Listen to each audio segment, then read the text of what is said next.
Hey guys, this video is about guitar cables, something we use in our everyday life. So there we have like angle cables.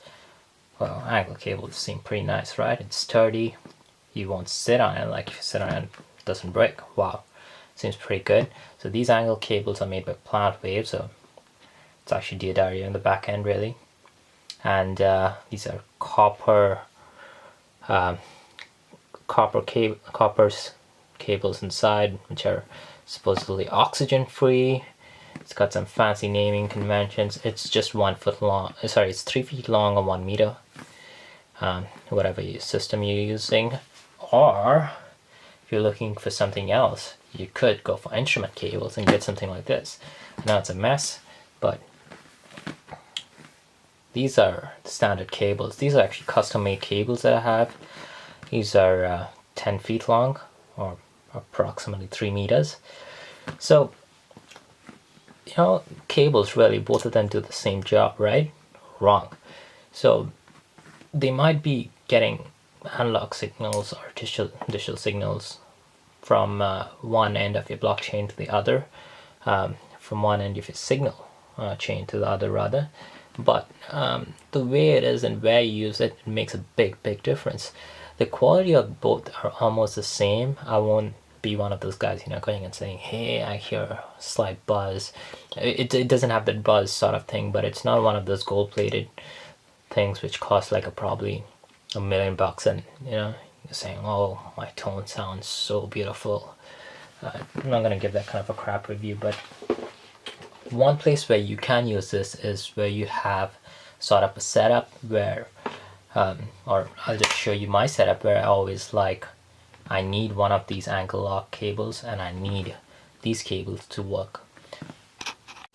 Alright, so this is my setup really, and what I like to do is I have my processor out here. I'm just zoomed in a bit so that you can see really where it's useful, and I have the loop pedal out here. So let's say I have this moved more like this, so I have my foot switch right here, but then I can choose loop 1 or loop 2 with my foot easily, and then stop is fine. But loop 1 or loop 2 has to be on the beat, right? It's got to be on time, it's got to be precise, otherwise it's going to be amplified throughout as it goes through loops. So as you can see, I have a space constraint out here.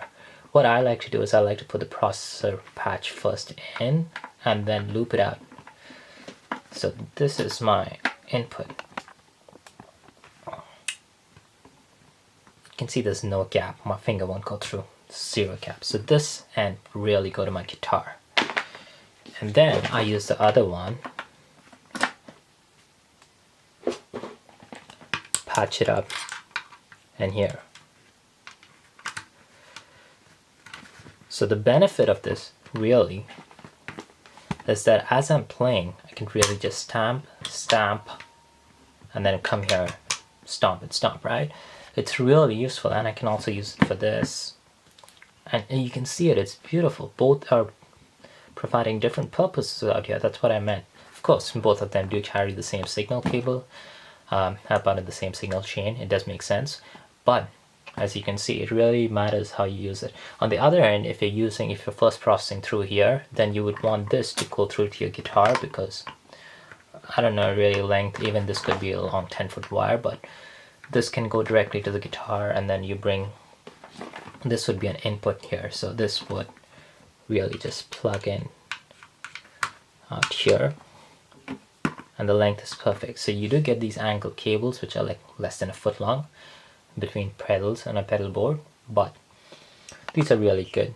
The difference of these cables you can really find is some of these cables, if they're cheap, what happens is, even if you're not like sitting on the guitar, and let's say your guitar is right at the bottom, you're not sitting and breaking it, these tend to die out soon. But if you spend 15-20 bucks, I noticed a couple of cables, I'll give you links below, like the Hosa cables or Mugi cables or Mugig, yeah, M-U-G-I-G, whatever it is. These are the plant waves. These are really good. These, of course, they're not the fancy ones. They don't have those circuit breakers in them. It's just plain old cables. But if you want plant waves, has these amazing cables I saw a couple of years ago. I think they were around 40 or 50 bucks at that point itself. It was a solderless cable with a circuit breaker in it, and it was angle jack. It was like the best thing, guys. I'll try to find a link of that as well and provide it, but if you can get that. And those Planet Wave cables come with lifetime warranty. One of the cable that does come with a lifetime warranty is our Fender cables. So you could look into that if you're one of, but those lifetime guarantee does not mean accidental damage, so you break it and then like, hey, can you replace it? No, it basically just says the quality of the cable lasts forever. So, and they mention limited lifetime guarantee on it. So that's really what this episode's about. It's about the different usage of angled cables, normal cables, but jacks are really helpful and useful for guitarists in every walk of life, really.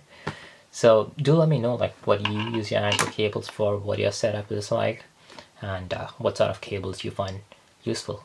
So give me a thumbs up down below if you really like this. Please, it really helps us. Give me comments down below. You can subscribe at the bottom, or there should be a link here, and try to see the next video.